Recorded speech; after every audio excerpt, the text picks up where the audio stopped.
Oh, the turboliner train sets, what a strange looking thing they were. As you can tell, today's edition of Engines of Amtrak is all about the turboliner train sets. Now a side note, any mention of an RTG or RTL is just another name for the turboliner in case you get confused later on with the names. RTG is a French-built turboliner, and an RTL is an American-built turboliner. During the early 1970s, Amtrak was already looking for new locomotive designs to replace their then rustic fleet of E8s and E9s. The turboliner originated out of France, where the train sets were referred to as the turbo train. The turbo train sets were used on France's nationalized railway, the National Railway Company of France, or SNCF. In 1967, SNCF converted a two-car X4300 class DMU into a prototype version of the turbo train known as the XR8575 train set, or Special Gas Turbine Unit, shortened to TGS. The train set would use a gas turbine engine placed into the trailer car and have a new cab built for the lead unit, all while retaining its original diesel motor and transmission. The prototype's gas turbine system was fairly similar to the United Aircraft Company, or UAC's, turbo train operating in the US and Canada. Test runs of the TGS were conducted starting April 25, 1967, and the TGS reached a speed of 157 miles an hour during a test on October 15, 1971. This led to the first generation of turbo trains, the Class T 1000 gas turbine element, or ETG. The ETG was produced from 1969 to 1972 by ANF Industry. These train sets consisted of 4 coaches accommodating 188 seats, while being powered by a single diesel engine and gas turbine engine.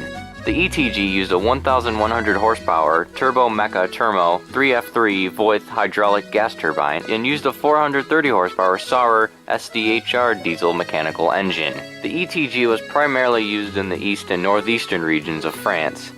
A second generation of turbo trains were produced by ANF Industry called the Class T 2000 Gas Turbine Row, or RTG. 41 of these RTGs were produced from 1972 to 1976.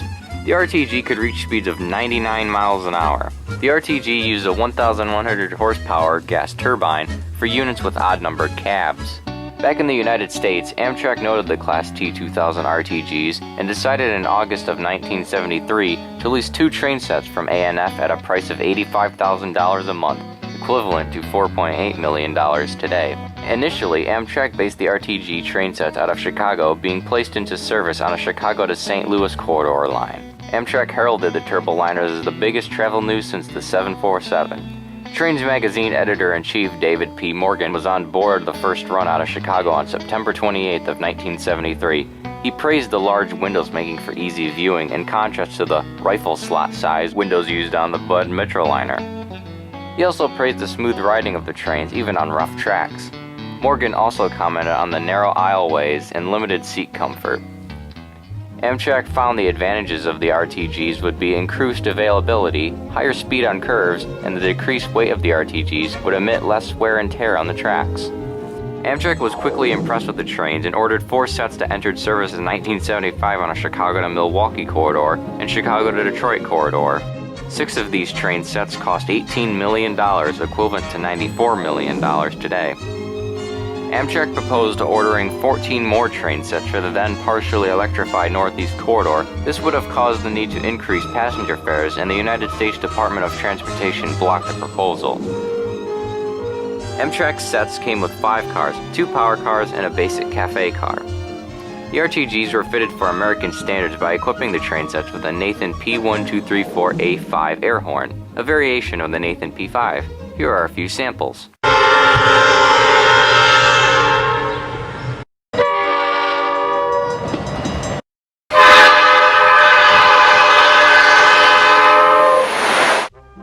The power cars had a knuckle coupler, but in between the coaches, as they were built in France, had buffer and turnbuckle European couplings. The 6 turboliner units bought were used exclusively in Michigan, Illinois, Ohio, and Wisconsin. Later in the 1970s, the RTG turboliners were fitted with a middle headlight, as apparently some motorists confused the turboliner for an automobile. The RTGs proved much more reliable compared to the UAC turbo train, which experienced tilting and mechanical issues. The turboliners also took over Midwestern duties from the failing SDP-40F.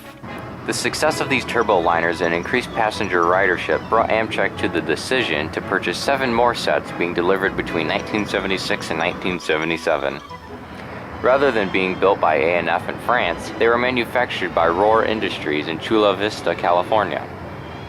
The newly ordered turboliners were classified as RTLs. One RTL set could accommodate 264 passengers, and sometimes an extra coach would be added to the consist. The RTLs would be the last gas turbine train set purchased by Amtrak, as conventional diesel-electric locomotives proved cheaper to operate. The RTLs were fitted for third rail operation in Grand Central Terminal and Pennsylvania Station in New York City as well. Under third rail operation, the train sets were limited to 45 miles an hour. The RTLs could operate up to 950 miles without needing to be refueled. Though the turboliners were meant for high-speed service, they never could reach their full potential due to the track condition they operated on during the time. In 1981, due to high operating costs, Midwest service of the turboliners was retired and F40PHs took over. Turboliners were then fixed to service in the northeastern U.S. Alongside the new RTLs, 3 RTGs were rebuilt to join in on service on the Empire Corridor in 1988 that stretched from New York City to Buffalo, New York. Insufficient maintenance in the early 1990s led to reduced reliability, and Amtrak then retired the RTG-2s after one caught fire in Pennsylvania Station on September 11, 1994. This action officially retired all French-built turboliners, otherwise known as RTGs. The aforementioned events left 7 RTL turboliner train sets in use. In 1995, Amtrak and the state of New York began a combined effort to rebuild a single RTL turboliner train set at a cost of $2 million, equipping the set with a new turbine producing 1,600 horsepower. The interiors were renovated and the paint scheme was changed. The newly designed RTL-2 was able to reach a top speed of 125 miles an hour and consumed less fuel than its predecessor. In 1998, Amtrak and New York State began cooperating once again and started the High-Speed Rail Improvement Program. $185 million would be allocated to improve service on the Empire Corridor by rebuilding 7 RTL turboliners into RTL-3 standards. However, due to multiple delays, production didn't start until April 2003. Only 1 out of 5 additionally scheduled turboliner sets that were expected to enter service in 2002 were ever completed, but never entered revenue service. 7 turboliners were then painted into the new Acela paint scheme and renumbered in 2001. One rebuilt RTL-3 that was tested reached 125 miles an hour in February of 2001. Delaware. Joseph H. Boardman, then Commissioner of the New York State Department of Transportation and a later future president of Amtrak, accused the rail corporation of stealing the train sets and threatened to find a new buyer for intercity state rail service. Amtrak placed Amfleets into the Empire Corridor service to replace the turboliners. In April of 2005, New York State reached a deal with Super Steel, the company commissioned to rebuild the turboliners, to close the rehabilitation project for $5.5 million. Super Steel would also have to move the 4 unfinished sets into a storage at a nearby industrial park.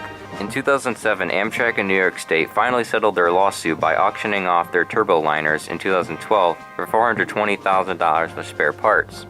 Scrapping of the spare turboliners began in 2013.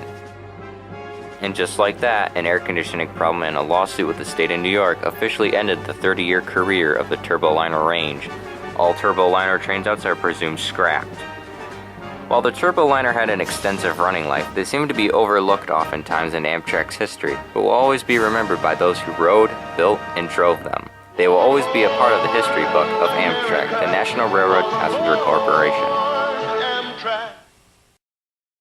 Thanks for watching. Thank you to all the following people and sources for providing information, photos, and videos for the production of this video.